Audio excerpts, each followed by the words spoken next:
хоолой дээр юм тэглээд горооно гэдэг чинь өөрөө сүргөтэй хүмүүст илэрдэг. Улаан хоолой бас шинж тэмдгийн одоо сонгодог нэг хэлбэр байгаа.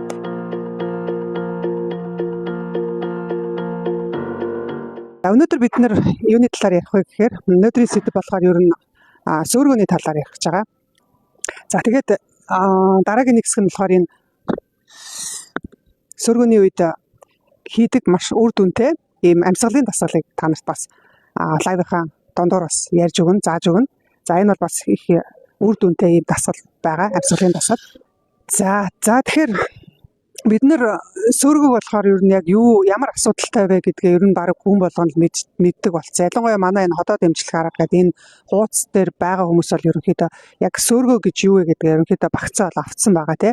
Тэгэхээр бидний нөх хоод боловсруулах замын урсгалал ер нь эсрэг урсгал руу ороод өөрөөр хэлбэл орхисгүй газар руугаа дээшээ өксөж одоо орж ирснээсээ болоод сүрг үүсээд байгаа штэ тийм ээ.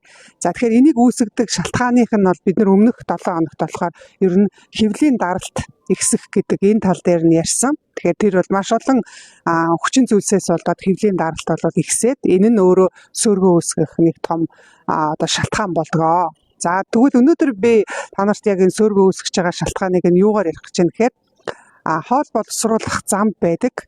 Тэр нэг жижигхэн цаграг булчингууд байдаг юм. За тэр булчингуудын үйл ажиллагаа доголдсноос болоод сүргөө үүсдэг гэдэг тэр өнцгөр нь бол би ярих гэж байна. За тэгэхээр бидний хоол боловсруулах зам гэхээр аль хэсгийг хэлж байгаа вэ гэхээр бидний одоо амны хөндийгөөс ахуулаад тэгээд залгуур хоолой, улаан хоолой, за тэгээд ходоод 12 3 гэц, нарийн бүдүүн, шулуун гэц гээд ингээд нэг 9-10 м уртын юм зам явж байгаа. Энийгээ бид нар хоол болон ходоод гэцний зам гэж нэрлэдэг байгаа. За тэгэхээр энэ зам тэр урт зам байгаа юм чинь тэрэнд одоо урсгалууд нь нэг нөгөө рүүгээ ингээд шууд орж ирэх боломжийг ингээд зохицуулж өгдөг, тусалдаг нэг тийм цаграг булчингууд байдаг. За тэр нь бол ерөнхийдөө нэг 6 цаграг булчин байгаа. За тэгэхээр энэ цаграг булчингууд л ажиллаа хийж чадахгүй болчихсноос болоод сүргөө үүсдэг юм байдаг. За тэгэхээр энэ 6 булчингийн дотроосоо би өнөөдөр бол яг 2 булчингийг нь гол нь ярих гэж байна. Тэгэхээр сүргөөтэй хүмүүсийн тэр асуудал үүсэж байгаа хэсэг нь ихэнхдээ одоо ер нь энэ хоол боловсруулах дээд замд явж байгаа. Тэгэхээр хоол боловсруулах дээд замд байрлаж байгаа ямар одоо булчин байдгүй гэхээр за энэ улаан хоолой гэдэг байгаа. Энэ улаан хоолойны яг энэ хайд бол дээдлийн хонигч булчин гэдэг нэг юм цаграг булчин байгаа. За тэгээ доошоо яваад ходоодтой яг ингээд заалгах тэр хэсэг дээр нь болохоор улаан хоолойн доод хонигч булчин гэж байгаа. Тэгэхээр энэ хоёр булчин ажиллаа хийж чадахгүй. Ийм байгаа тохиолдолд одоо танд маш олон зовирууд өгнө. Хэрвээ таны хонигч булчингийн улаан хоолойн дээр байрлаж байгаа тэр хонигч булчин нь хэрвээ сулрах юм бол таны ам гашуу оргино. За ханиалгана. За хоолой дээр юм байгаа мэт энэ торж байгаа мэдрэмж төрнө. За хоолойн дээр ингээд нэг цэр байгаа юм шиг. Тэгээ яг цэр юм уу гэд гахгүй гэд ингээд арай гэж нэг цуглуулж агаад гаргах гэхээр одоо жишээ нь ханиа төрсөн бол ерөөсөө ингээд уушг нь одоо тэр цэр нь сулраад эхлэхээр маш юм юу гардаг штэ тий ногоон тийм өрөвслийн шинжтэй цэр гардаг бол сүргөний үед ялгарч байгаа тэр цуглуулж байгаа гаргаж байгаа тэр цэр гэж ойлгосон гаргасан юм нь болохоор тийм цагаан өнгөтэй тийм гэхдээ тийм зууралцсан наалдаг тийм салслаг бодис байгаа. Тэгэхээр ийм зүйл гараад байгаа бол эн чинь таны энэ улаан хоолойн дээр байрлаж байгаа хонигч булчин одоо ажиллаа хийж чадахгүйгаас болоод нөгөө хамгаалтанд байх ёстой төвөнх байна. Бидний одоо энэ хэсэгтэр чинь дууны хөвч байна. За тэгээд бидний залгуур хоолой, тэгээд энэ нармаа тий нармаа хамрын хөндөй. За дунд чих рүүгээ чихний хөндөй рүү зарим хүний болохоор амьсгалын зам руу орчдөг. Тэгэхээр амьсгалын зам руу орохоор яадаг вэхээр уушгийг гимтээдэг, цагаан мөгөөрсөн одоо хоолойг нь гимтээчдэг. Тэгэхээр хүмүүс энэ тохиолдол яадаг вэхээр ханиад хүрчлээгээд андуураад яваад байдаг. Нус одоо нөгөө нармаа хамрын хөндөй гимтчихээр хүмүүс нь яадаг вэхээр би юу харшилтаа болцсон юм байна гэдэг. Ингээд чих хамар хоолойгоор очиод эмчилгээ хийлгээд ерөөсөө ахиц гарахгүй, үр дүн гарахгүй яваад байдаг. За одоо өнөөдрийн асуулт ирсэн хүмүүстээр зарим нь болохоор за би ерөөсөө ингээд хөвтгээр л яг ханиалгаад эхэлж байна гэдэг ингээд биччихсэн байх жишээ нь. Тэгэхээр эн чинь юу яваад байна гэхээр энэ улаан хоолой энэ дээдлэлт байдаг тэр нөгөө цаграг булчин байгаа штэ. Тэр цаграг булчин чинь л ерөөсөө ажиллаа хийхгүй өөрөө гимтсэн тэгээ үйл ажиллагаанд доголдсон. Энэс болоод одоо ийм зовирууд бол илэрж байгаа. За нөгөө талдаа болохоор хэрвээ энэ улаан хоолой энэ доор байдаг улаан холоон доод хөнөгчлчин хэрвээ суларчих юм бол энэ орчинд бол хүндүүрлдэг цээжний орчим хүндүүрлдэг аюулхай дээр бол гол харалж өгддөг. За энэ болохоор бид нэр ерөнхийдөө нөгөө сөөргөтэй хүмүүст дэлгэрдэг сонгодог зовир нь болохоор энэ. Гэтэл нөгөө түрүүний хэлсэн энэ амьсгалын дээд зам дэлгэрээд байгаа асуудлуудтай хүн бол өөрийгөө ерөөсөө сөөргөтэй гэж бодохгүй. Ягаад тэгэхээр энэ бол ерөөсөө чих амар хоолой асуудал бол ханиа том юм уу харшил аастам л байгаа гэж бодчихдог. Тэгэнгүүтээ хүзүүрүүн ингээд өвдөд ирэхээр за бамбай маань өвчлөсөн байна гэдэг ингээд дотоод шүрлийн эмнэлгээр яваад байдаг. Гэтэл тийм дэмжлэгээ илгүүрээр ерөөсөө ахиц гарахгүй байгаа нь юу явж байна гэхээр энэ бол ерөөсөө амьсгалын замыг хамарсан сөөргөө явж байна тий. Яг улаан хоолой сөөргөө бус улаан хоолой гэмтээсэн яг энэ хэсгээр ирүү гэмтсэн бол нөгөө цээж хорсдог тий. Тэгэхээр цээж хорсохгүй мөртлөө надад ингээд маш олон зовирууд өгөөд байна. Би сөөргөтэй биш байхаа гэд ингээд бодоод байдаг. Гэтэл энэ нь нөгөө хоол боловсруулах гээд ялгарсан шүүрлүүд чинь хонигч булчингаараа ингээд дээшээ орж ирэхгүй байх хэрэгтэй байтал нөгөө хонигч булчин ч өөр ажлаа үүргээ гүйцэтгэж чадахгүй байснаас болоод дээшээгээ ходоод гисний ялгаруулсан маш олон хүчтэй тэр хоолыг бүр юучгүй зарладаг тэр шүүрлүүдтэйгээ хамт дээшээ орж ирснээс болоод ингээд таны саяны хэлсэн энэ эрхтнүүдэд бол өрөвсөл явагдаад байгаа. За бичлэгээ түрхэн завсарлаад би та бүхэнд дараагийнхаа бид бүхний явуулдаг нэг ээлжид сургалтын зарыг хүргэж байна. Бид сөөргөөг эмгүү ангай гэсэн сэдвийн хүрээнд онлайн сургалтыг явуулах гэж байна. Хэрвээ та улаан холоон сөөргөөтэй, цөсний сөөргөөтэй, түүх залгуурын сөөргөөтэй мөн өрцний эвэрхийтэй байгаа бол энэ сургалт танд яг хэрэгтэй тэрхүү олон мэдээлэл зөвлөгөөнүүдийг багтаасан байгаа шүү. Хэрвээ та энэ сургалтын талаар, мөн энэ сургалтанд хэрхэн хамрагдах талаар илүү дэлгэрэнгүй мэдээлэл авахыг хүсэж байгаа бол комент хэсэгт 1 гэж бичээрэй. Бид таны чатаар дэлгэрэнгүй мэдээллийг хүргэх болно. Ингээд буцаад бичлэг рүү орцгоё. Тэгэхээр бид нар энэ духны хүндээ, хацрын хүндээ, нармай тэгэл амны хүндээ энэ бүх маш олон төрлийн өргөслүүд нь бол ихэнхдээ дандаа сөөргөө байдаг шүү. Энэ дотроос энэ улаан хоолойн дээдл болон улаан хоолойн доор байгаа энэ хоёр хонигч булчин нэг бол суларцсан. Эсвэл өөртөө ингээд өрөвссөн юм чи яадгүй гэхээр улаадаг, хавгнадаг. Тэгээ янз бүрийн зовирууд, чаналгаанууд бол өгж байгаа шүү дээ. Тэгэхээр иймэрхүү байдлаар ерөнхийдөө өвчлчөөд ажиллаа хийж чадахгүй байгаа бол сөөргөө үүснэ.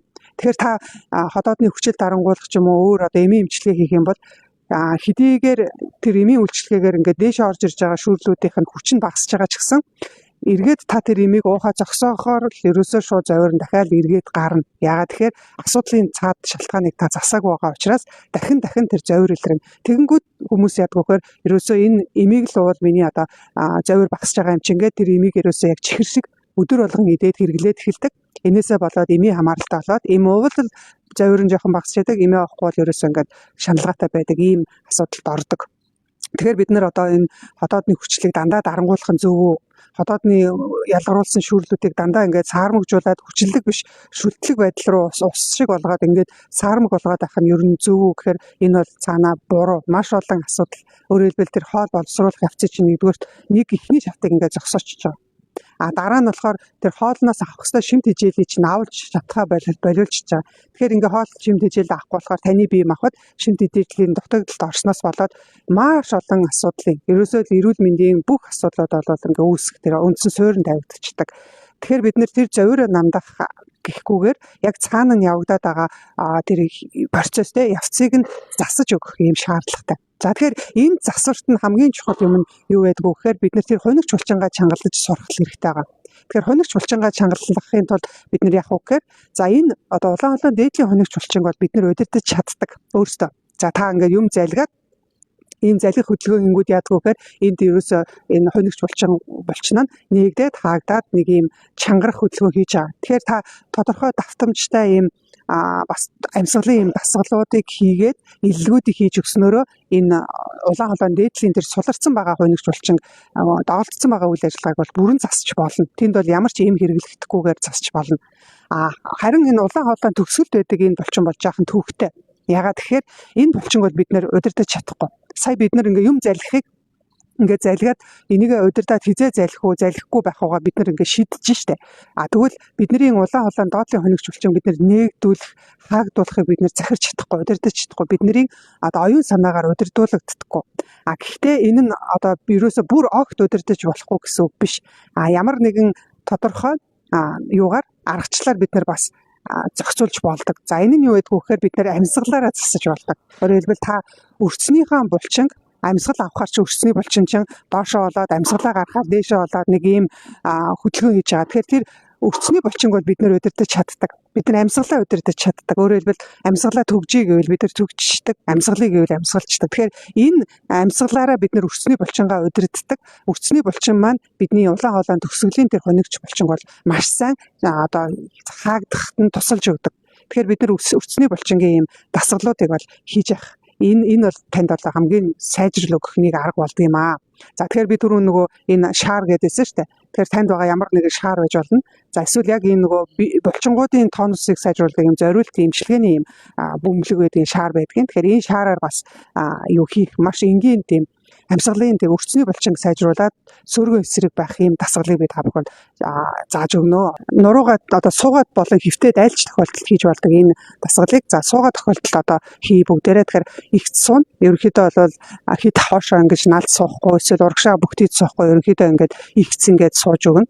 За ингэж сууж агаад тэгээд амьсгаагаа бол хамраараа уртаар аавна.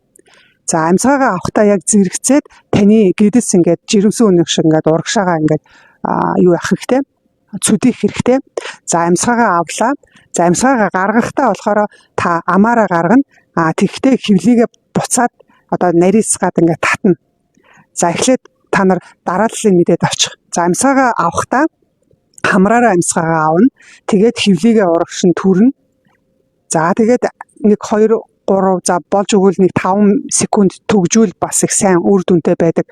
Ерөнхийдөө нөгөө улаан хоолойн төгсгөл байгаа хунигч булчинг бид нар чангалж сурах гэдэг шүү дээ. Хэрвээ тэр хунигч булчингээс чангалж хэвийн байдалд оруулах юм бол таны ходоод гидсэнд юу ч идэж уусан тэр бүхэн дээшээгээ орж ирээд нөгөө сөргөний асуудлыг бол үүсэхгүй байх юм нөхцөл бүрддэг. Тийм учраас энэ одоо амьсгалын дасгалыг та өдөр болгон тэгээ боломжтой бол өдөрт 2 3 удаа хийгээд байх юм бол хэсэг хугацааны дараа гэхэд таны сөргөн зовир заавал юм уухгүйгээр бол маш сайн намдаж өгдөг. Тэгэхээр маш үр дүнтэй ийм дасгал байгаа. Тэгэхээр гол нь техникийн та зөв сурах хэрэгтэй. За тэгэхээр техникийг би хэлж өгöd байна те. Амьсгаагаа хамаараараа гүнзгий авлаа. Амьсгаа авах үед гидс чи урагшаага цүдийгээ дээшээ түргдэнэ. Амьсгаагаа гарах үедээ амаараа гаргах үед гидс чин татагдаад нарийн болох хэрэгтэй. За энийг л та маш зөв хийж өгнө. За тэгвэл танд одоо шар байхгүй ч гэсэндээ та сая энэ дасгалыг одоо хийж болно. Тэгвэл хэрвээ та ингээд шаартай байгаад амьсгаагаа гаргахтаа нөгөө амаараа гаргахтаа шаараа хэрвээ үлээх юм бол энэ шаар үлээнэ гэдэг чинь өөрөө бас нөгөө өрцний булчинд нэмэлт ачаалал болж өгдөг. Хэрвээ та төхөөрөмжтэй хийхэд тань төвхтэйгээ бол эхлээ зүгээр төхөөрөмжгүй дасгалаа хийдэг шиг шааргүй хийгээд үз. Тэгвэл тэр нь бол агцсан тэг удаан харагдах учраас аль болохоор шаартай хийвэл их зүгээр. Энэ одоо бөмбөлөг хэд одоо шаарл гэж хэлдэг ч тэгээ бөмбөлөгтэй хамт хийвэл их зүгээр байгаа шүү. За тэгэхээр одоо бүгдээрээ нэг хамтдаа амьсгалаад амьсгаагаа нэг удаа аваад гаргаад үзье.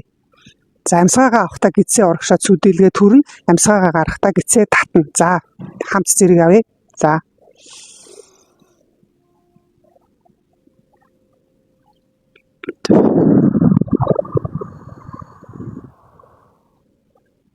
За дахиад нэг удаа.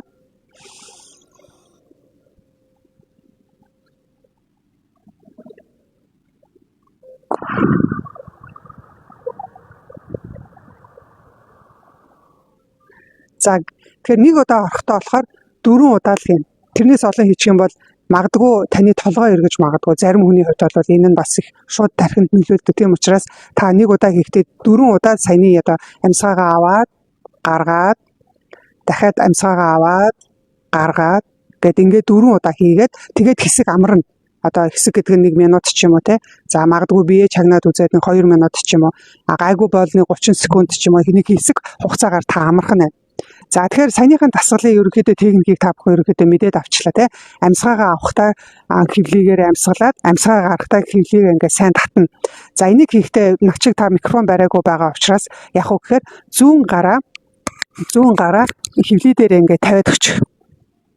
За ингээд тавиад өгчих юм бол яадаг вэ гэхээр та нөгөө амьсгаагаа авахтаа гидс чи урагшаага турж гин үү төрөхгүй байна уу гэдгээ мэдрэхэд маш сайн тусалдаг байхгүй юу.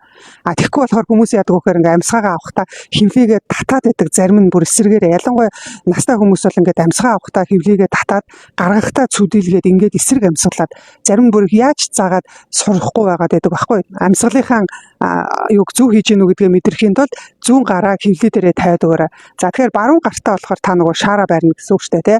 За танд ийм нөгөө хошуу байхгүй бол зүгээр шаараа ингээд барьсан ч болно. Агарын бөмбөлгөө ингээд барьсан ч болно. За тэгээ одоо болохоор бүгдээрээ шаартай хамт хийгээд үзье. За инхээр бол бүр илүү нөгөө төхөөрөмжтэй хийж байгаа байдлаар илүү сайн орж өгдөг шүү. За тэгэхээр хамт за та нар шаар байхгүй учраас яг нөгөө зүгээр л юу ачих хамаараар амьсгал аваад амаараа гаргаад явчих. За би болохоор энэ шаартай хийявээ. За амсгаагаа авлаа.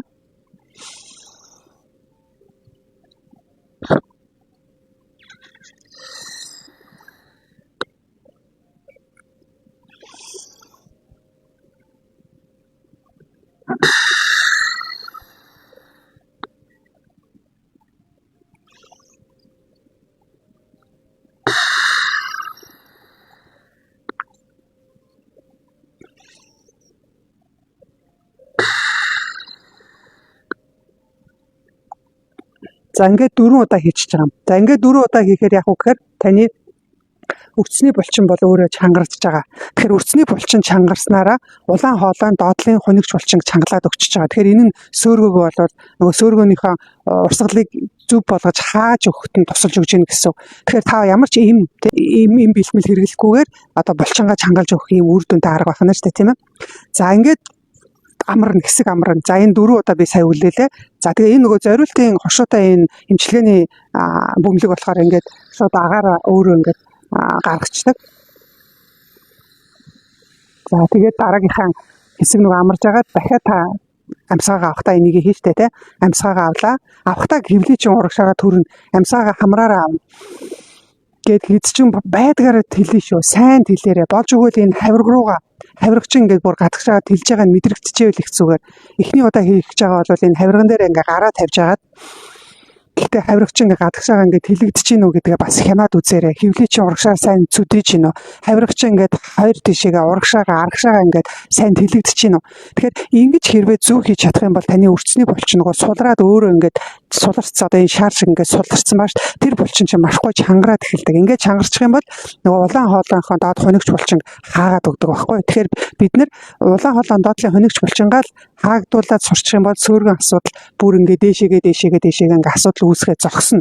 Тэгэхээр та энэ дасгалыг амьсгалын дасгалыг тасралтгүй байн хийж чадвал үр дүн маш сайн өгдөг. Одоо манай одоо хууцыг дагдаг олон хүмүүс бидний өмнө нь зааж өгсөн юм дасгалуудыг хийгээд сөөргөн зовир бол багасчлаа гэд манай дээр хурж ирдэг. Бидэнд одоо хариу одоо нөгөө юу чатаар харьцаад ингээд талархлаа зөндөө олон хүмүүс бол хийлдэг. Тэгэхээр хэрвээ та яг булчин чинь өөрөө ингээд нэг удаа хийгээл чангарахгүй штэ тоонулсан сайжрахгүй олон удаа байнга тогтмол хийжээж л сайжрна. Тийм учраас залхуурахгүйгээр тэгээ өөртөө ингээ хөвшил болгож дадал болгож чадах юм бол энэ бол маш үр дүнтэй ийм амьсгалын дасгал байгаа шүү.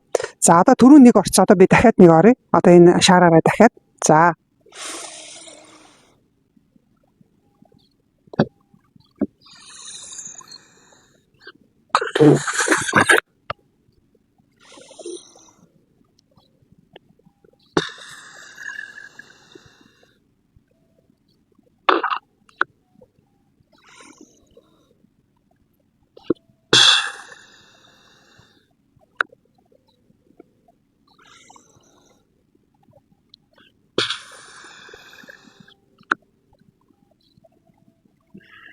За ингээ хоёр дахь орж ийн гэсэн үг те. За яг энэ шигээ ингээд та 4 удаа хийн. За ингээд 4-4-4 оруулах юм гэсэн үг. Өөрөөр хэлбэл сая би одоо 4-өөр 2 орчлоо. Яг энэ шигээ ингээд 4 удаа орчиход яг нэг юм ээлжийн дасгал болчихж байгаа. Тэгээ энийгээ та болж өгвөл өглөө өдөр орой 3 удаа хоол иддэг шигээ тогтмол ингээ өдөр болгон хийгээд байх юм бол одоо тэр маш олон сүргэн асуудлуудыг бол засах юм боломжтой.